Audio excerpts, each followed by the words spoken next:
Whoa! Nice shot over the top, but that will be ruled a slip. You see this comes over the top with a right hand of his own. See. Nice left hook, and Ortiz says no, but I think the gloves touch the ground. 5, 6, 7, Wow, that happened so quick, I didn't even see the The shot. second knockdown of the fight.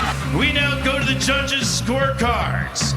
Max DeLuca scored this contest 113-113, a draw.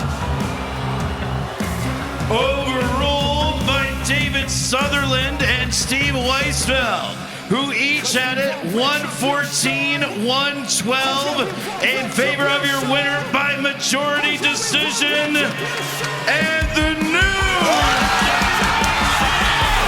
interim super welterweight champion of the world.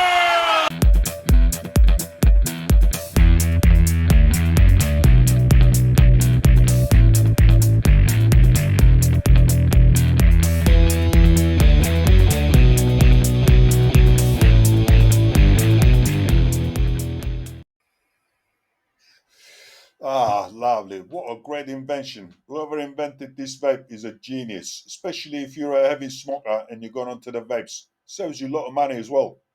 What a couple of weeks, folks. Politics, demonstrations on the streets, new rules for social media, getting arrested if you say anything wrong against the government. The new government going to punish the harder pensioners. Then two gender boxers winning gold in Paris Olympics in a women's boxing. The list goes on. But then there's always going to be politics in boxing too. Hi folks, welcome to the channel, or welcome back to the channel. Last couple of days been working in the garden sorting out my fruit trees and veggies. A great way to relax and keep away from religion and politics. So let's have a look at what's been happening in the last few days in boxing. Fight breakdown and analysis. Vergil Ortiz versus Serhii Bohachuk. What a fight. Vergil Ortiz just captured the WBC interim junior middleweight belt in a battle that had us all glued to our seats and screens. This wasn't just a fight, this was an all-out war. Ortiz and Serhii Bohachuk went to war in a fight that will be talked about for a long time in my opinion. But here's the real question. After this epic showdown, can Ortiz really take on Terence "Bad" Crawford? Does he have what it takes? Non-stop action from start to finish. From the opening bell, these two warriors didn't hold back. The pace was relentless, with both fighters landing bombs from the get-go. Uppercuts, hooks, straight shots, you name it, they threw it. Both men were out to prove something, and neither was willing to back down.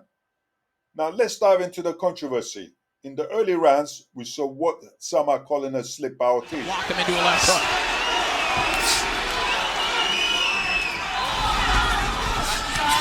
Whoa! Nice shot over the top, but that will be ruled a slip.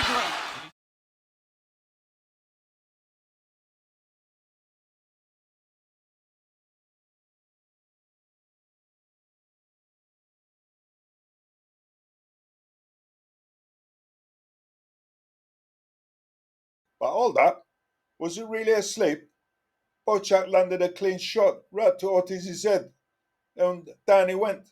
Ortiz might say he slipped, but in my book, that was a knockdown. Contact was made. Ortiz hit the canvas, and the rules are the rules.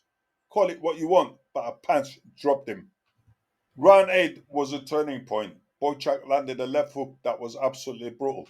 He connected flash on Ortiz's chin. You could see Ortiz's head jerk to the side. Well, but Ortiz comes over the top with a right hand of his own. See. Nice left hook, and Ortiz says no, but I think the gloves.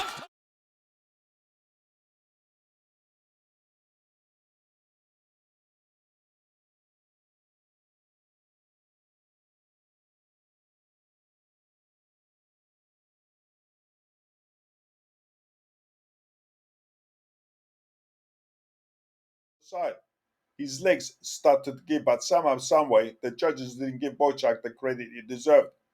It was perfectly executed hook that should have made a huge impact on the scorecard, but it's like the judges were watching a different fight. Did the judges get it wrong? As the rounds went on, Ortiz did come on stronger, especially with his body shots. He worked the body well, and yes, he finished the fight looking like the aggressor. But here's the thing, Bohachuk was right there with him, trading punch for punch. He landed just as many headshots and uppercuts, and yet he lost on the scorecard. Why? Well, that's the big question, isn't it? Was Bohachuk robbed? Let's get real for a minute. In my opinion, Bohachuk did get robbed. Sure, Ortiz threw a lot of punches, but a lot of them were missing the mark.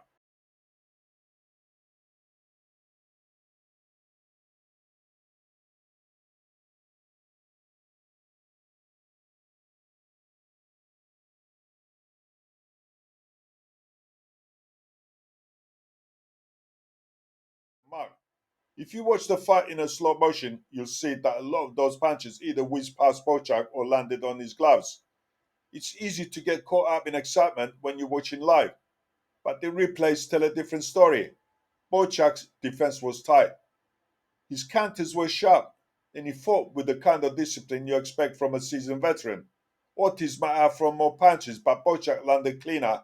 The judges seem to have missed out. So, was there something else going on? Did the judges have an agenda? Is there a bigger agenda at play? Let's not be naive. Boxing is a business. A match between Ortiz and a big name like Crawford's is a promoter's dream. The dollar signs are hard to ignore. Was this fight judged with that in mind? It's hard to say for sure. But it does make you wonder if the promoters and judges were already thinking about the next pay-per-view event. So, what do you think? Did Ortiz really earn this win? Or was Bohachuk robbed of a victory that should have been his? I'd love to hear your thoughts. Go back, watch the fight again, especially those key moments in slow motion, and decide for yourself. I personally think Turkey and Oscar De La Hoya cooked something fishy. In the beginning, Oscar wasn't too keen on Turkey, and now they are the best of buddies. Oscar will lose some of Turkey's money.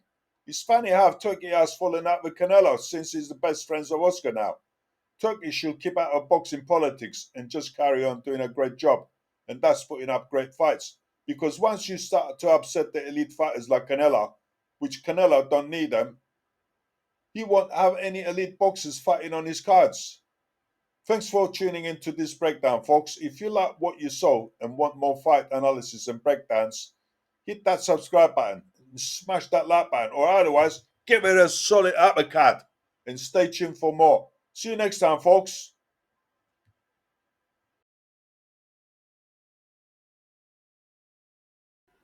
Like I said, go and watch the fight again in slow motion and you will notice that Ortiz's punches was missing the target.